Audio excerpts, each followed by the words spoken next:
स्वागत है आपको अपना YouTube channel PK unique classes पे। तो दोस्तों, आज के हम इस वीडियो में आप लोग को बिहार स्पेशल से 400 प्रश्न बताए थे।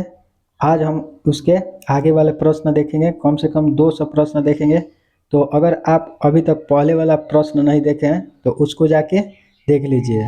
निश्चित है कि हम लोग 1000 प्रश्न देखेंगे, जिसमें से पूरा के पूरा बिहार से प्रश्न यहीं से आएगा। तो अगर आप अभी तक हमारे चैनल को सब्सक्राइब नहीं किए हैं तो कर लीजिए, ताकि ऐसे ही वीडियो का नोटिफिकेशन सबसे पहले आपके पास पहुंचे। तो आइए चालू करते हैं। आज का पहला प्रश्न यहाँ पे दिया हुआ है कि द्वितीय बौद्ध संगति के अध्यक्ष की थी। बताना है कि द्वितीय बौद्ध संगति जो था उसका अध्यक्षता किसने किए थे। तो पहल का दिया साबक कमीर, दूसरा दिया महाकश्यप, सी नंबर दिया मोगलीपुत्र 30, डी नंबर दिया है वसुमित्र। तो याद रखना है साबक कमीर जो थे वह द्वितीय बौद्ध संगति के अध्यक्षता किए थे। तो इसका राइट आंसर हो जाएगा ऑप्शन नंबर ए। नेक्स्ट प्रश्न यहाँ पे दिया 2 नंबर 407 नंबर कि नंद वंश का संस्थापक था। बताना है कि नंद वंश जो था उसका संस्थापक कौन था। तो इसका 4 ऑप्शन दिया महापद्मनंद, घनानंद, मुंड और उपयुक्त में से कोई नहीं। तो दोस्तों, अगर आपको आंसर पता है तो आंसर कमेंट करके जरूर बताइए। तो इसका राइट आंसर हो जाएगा ऑप्शन नंबर ए। महापद्मनंद जो थे नंद वंश के संस्थापक थे। नेक्स्ट प्रश्न यहाँ पे दिया हुआ है कि मगध के किस शासक को कली का अंत, परशुराम का अवतार और क्षत्रियों का नाशक, सर्व सद्रातक एवं एकछत्र और एकराट कहा है। बताना है कि मगध के किस शासक को कली का अंश और परशुराम का अवतार और क्षत्रियों का नाशक और एकछत्र और एकारट कहा गया है। तो पहला ऑप्शन दिया घानानंद को, दूसरा का दिया गया है महापद्मनंद को, कि अजातशत्रु को, कि उदयन को। तो याद रखना है महापद्मनंद जो थे उनको मगध के कली का अंश परशुराम का अवतार कहा गया है। तो इसका राइट आंसर हो जाएगा ऑप्शन नंबर बी। यह प्रश्न एग्जाम में आ सकता है, ध्यान देना है। नेक्स्ट प्रश्न दिया कि नंद वंश का अंतिम शासक था। बताना है कि नंद वंश जो था उसका अंतिम शासक कौन था। महापद्मनंद, कि मुंड, कि घनानंद, कि कलाशोक। तो बताना इसका आंसर क्या हो जाएगा। तो याद रखना है घनानंद जो थे नंद वंश का अंतिम शासक था। उसके बाद यहाँ पे प्रश्न दिया है कि प्रथम बौद्ध संगति का आयोजन किसके शासन काल में हुआ था। बताना है कि प्रथम बौद्ध संगति जो था उसका आयोजन किसके शासन काल में हुआ था। बिंबिसार, अजातशत्रु, कलाशोक या घनानंद।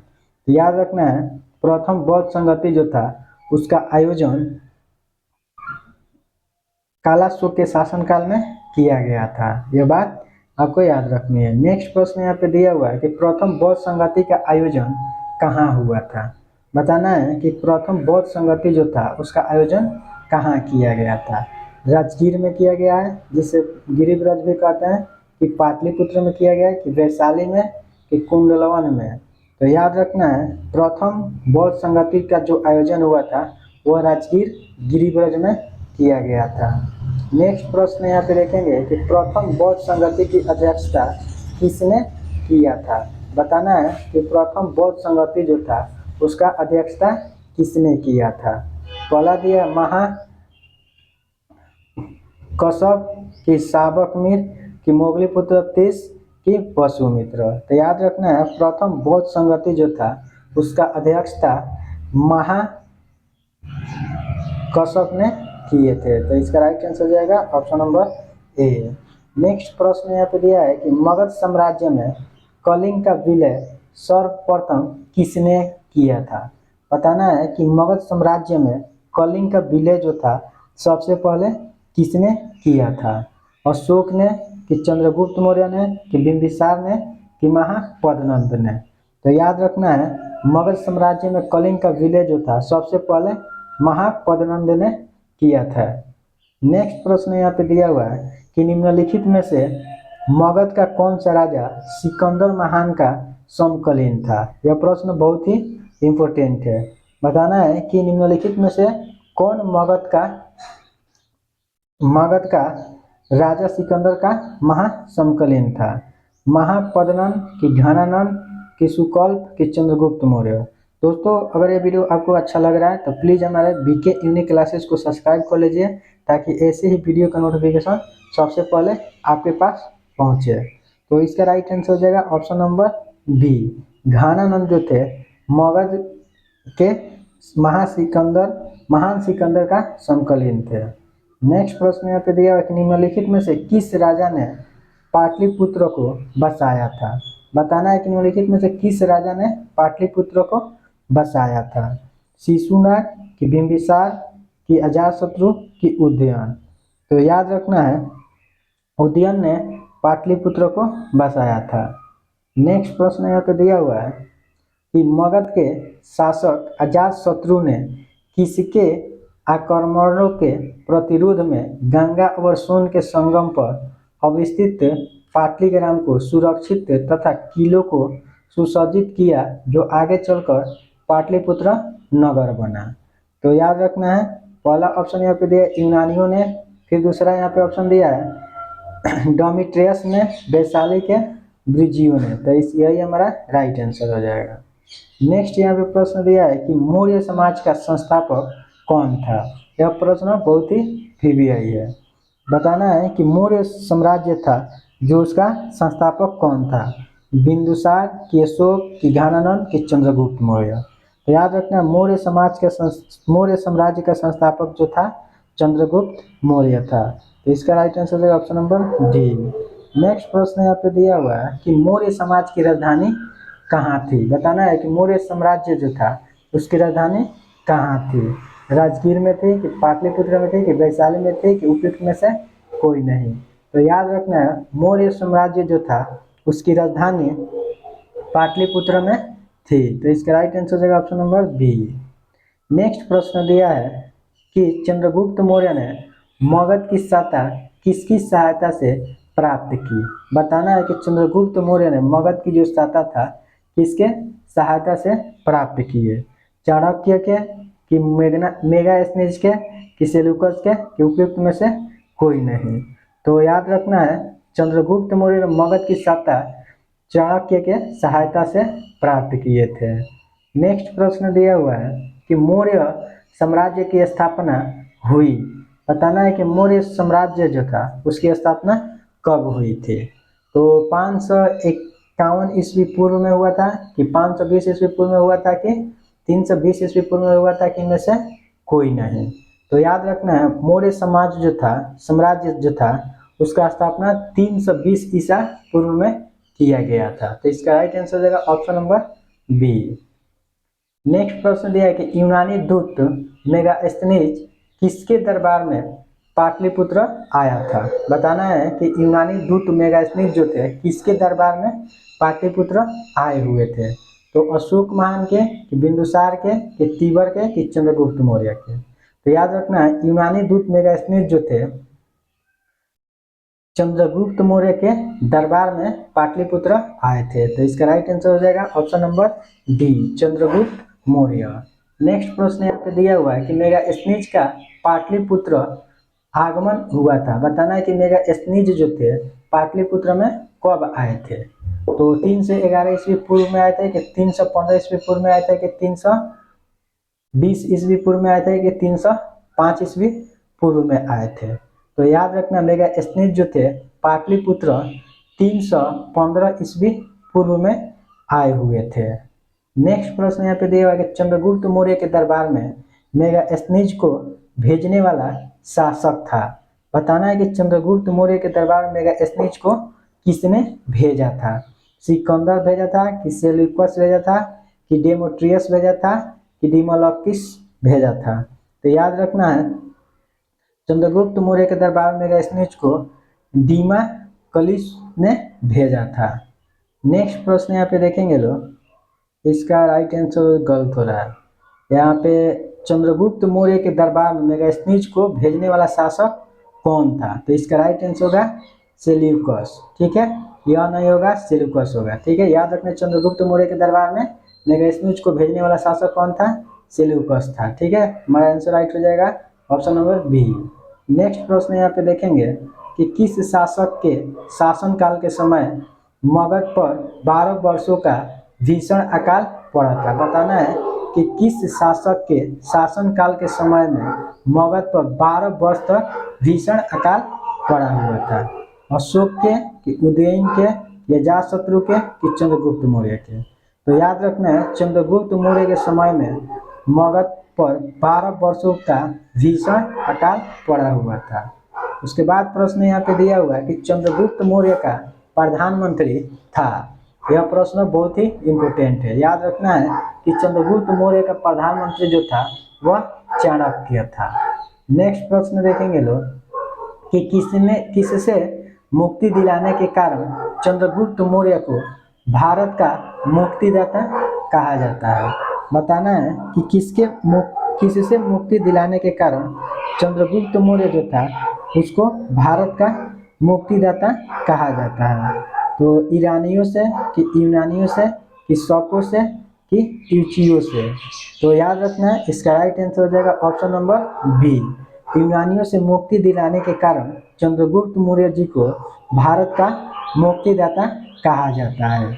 उसके बाद प्रश्न यह तो दिया है कि वह स्रोत जिसमें पाटलिपुत्र के प्रशासन का वर्णन उपलब्ध है वह कौन है। बताना है कि वह कौन सा स्रोत है जिसमें पाटलिपुत्र के प्रशासन का वर्णन किया गया है।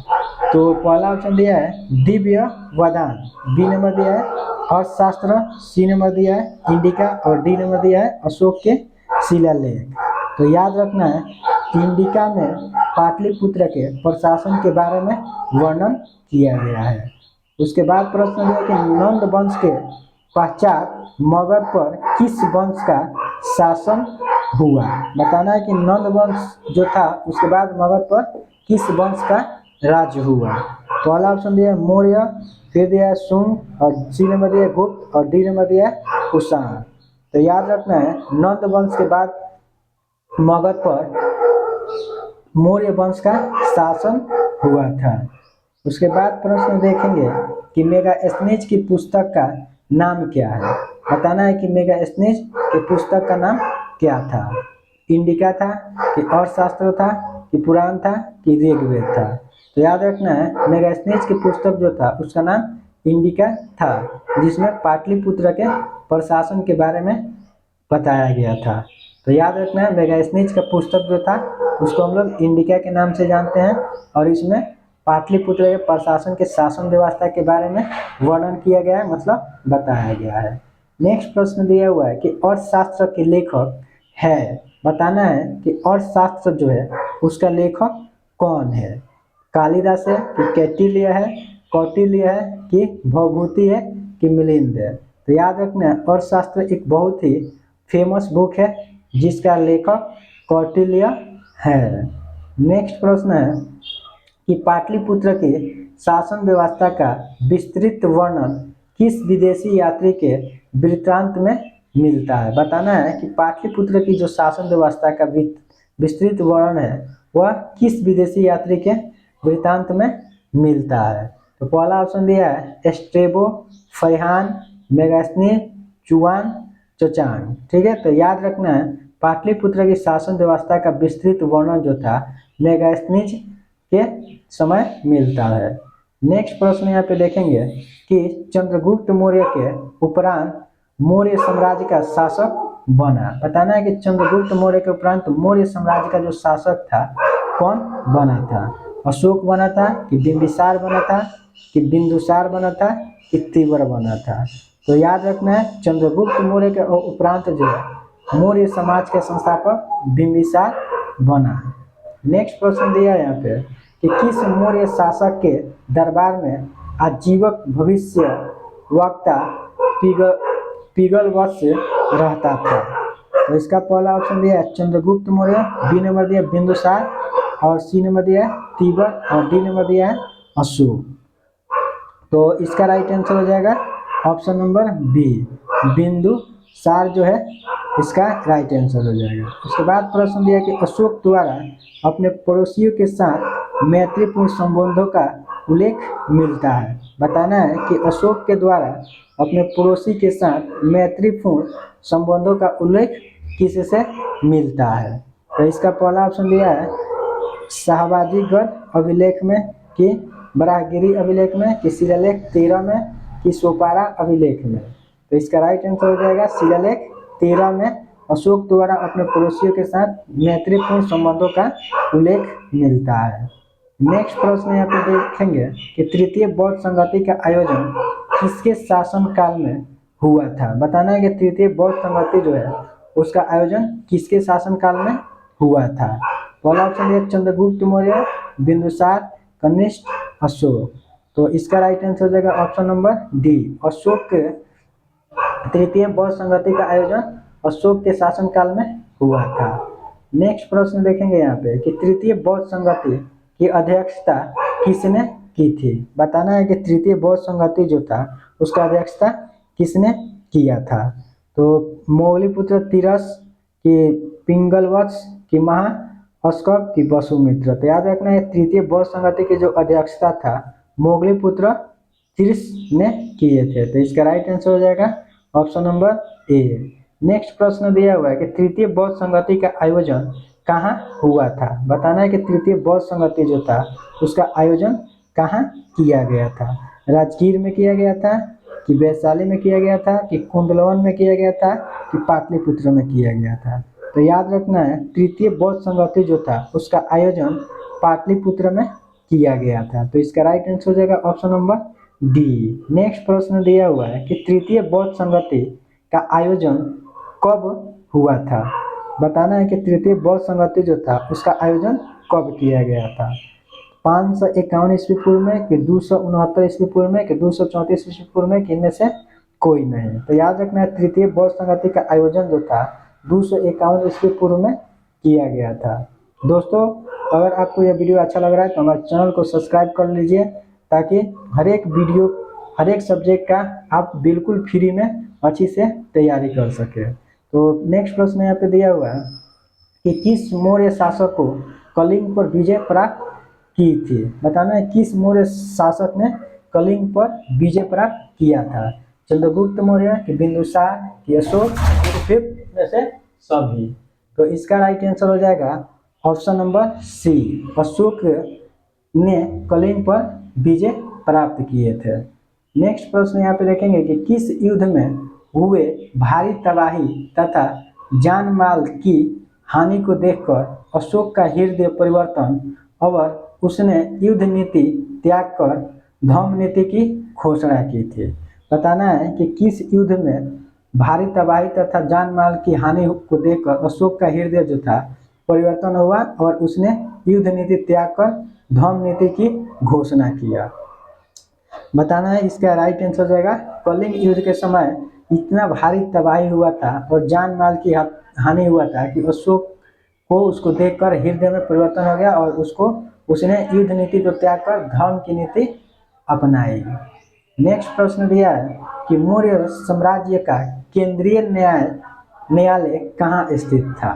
बताना है कि मौर्य समाज का जो केंद्रीय न्यायालय जो था कहाँ पर स्थित था? ठीक है, तो इसका राइट आंसर हो जाएगा पाटलिपुत्र में। ठीक है, याद रखना है पाटलिपुत्र में मौर्य समाज का केंद्रीय न्यायालय स्थित था। नेक्स्ट प्रश्न देखेंगे लोग कि अशोक ने अपने धर्म यात्रा के अंतर्गत सर्वप्रथम किस जगह की यात्रा किया? बताना है कि अशोक ने अपने धर्म यात्रा के अंतर्गत सर्वप्रथम किस जगह यात्रा किया, मतलब किस जगह गया? पहला ऑप्शन दिया लुम्बिनी, बी नंबर दिया कुशीनगर, सी नंबर दिया बोध गया, डी नंबर दिया वैशाली। तो याद रखना है अशोक ने सबसे पहले अपने धर्म यात्रा जो है शुरू किया था बोध गया में। नेक्स्ट प्रश्न यहाँ पे दिया हुआ है अशोक ने अपने धर्म यात्रा के अंतर्गत बोध गया की यात्रा अपने राज्य अभिषेक के किस वर्ष में किए हुए थे? बताना है कि अशोक ने अपने धर्म यात्रा के अंतर्गत बोध गया की यात्रा की है, मतलब बोध गया गए थे, तो उनका राज्य अभिषेक जो हुआ था वह कितने वर्ष में? तो इसका राइट आंसर हो जाएगा ऑप्शन नंबर बी, 10 वर्ष के जब थे तब जाके हुआ था।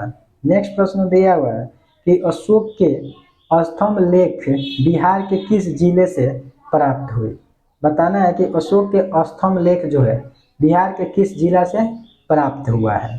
भागलपुर, चंपारण, छपरा, कैमूर। तो याद रखना है अशोक के स्तंभ लेख जो था बिहार के चंपारण से प्राप्त हुआ था। तो इसका राइट आंसर हो जाएगा ऑप्शन नंबर बी। नेक्स्ट प्रश्न यहाँ पे दिया हुआ है कि बिहार से प्राप्त होने वाला अशोक के स्तंभ लेख नहीं है। बताना है कि बिहार से प्राप्त होने वाला अशोक के स्तंभ लेख कौन नहीं है। ठीक है, तो इसका राइट आंसर हो जाएगा रूमिन देवी। नेक्स्ट प्रश्न यहाँ पे दिया हुआ है कि अशोक के समय मौर्य समाज में 5 प्रांत का उल्लेख मिलता है जिसमें से एक प्रासी या प्रासी प्रांत की राजधानी थी। तो याद रखना है पाटलिपुत्र। नेक्स्ट प्रश्न दिया हुआ है कि पाटलिपुत्र में स्थित चंद्रगुप्त का महल मुख्यतः बना था। यह प्रश्न बहुत ही प्रीवियस है। बताना कि पाटलिपुत्र में स्थित चंद्रगुप्त का महल जो था क्या चीज का बना हुआ था। मिट्टी का, लकड़ी का, पत्थर का, ईंटों का। तो याद रखना है पाटलिपुत्र में स्थित चंद्रगुप्त का जो महल था वह लकड़ी का बना था। नेक्स्ट प्रश्न यहाँ पे देखेंगे कि चंद्रगुप्त मौर्य का राजप्रासाद स्थित था। बताना है कि चंद्रगुप्त मौर्य का राजप्रासाद जो था कहाँ पर स्थित था। कुम्हरार पटना में, कि राजगीर में, कि वैशाली में, कि मनेर में। ठीक है, तो याद रखना चंद्रगुप्त मौर्य का राजप्रासाद जो था कुम्हरार पटना में स्थित था। तो इसका राइट आंसर हो जाएगा ऑप्शन नंबर ए। नेक्स्ट यहाँ पे प्रश्न देखेंगे कि किस विद्वान ने सर चंद्रगुप्त मौर्य के राजप्रासाद के बारे में कहा कि इसकी शासन शौकत ए मुकाबला न तो सूसा और न एक बेतना कर सकता है। बताना है कि किस विद्वान ने चंद्रगुप्त मौर्य के राजप्रासाद के बारे में कहा है कि इसकी शासन शौकत का मुकाबला न तो सूसा और न एवतना कर सकता है। पहला ऑप्शन दिया है फहियान, मेगास्थनीज, एरियन, बीएस स्मिथ। ठीक है, तो इसका राइट आंसर हो जाएगा एरियन ने यह बात कहा है। तो इसका राइट आंसर हो जाएगा ऑप्शन नंबर सी। तो दोस्तों अगर यह वीडियो आपको अच्छा लगा है तो हमारे चैनल को सब्सक्राइब कर लीजिए ताकि ऐसे ही वीडियो का नोटिफिकेशन सबसे पहले आपके पास पहुंचे। तो मिलते हैं कल इसके आगे वाले प्रश्न को लेकर।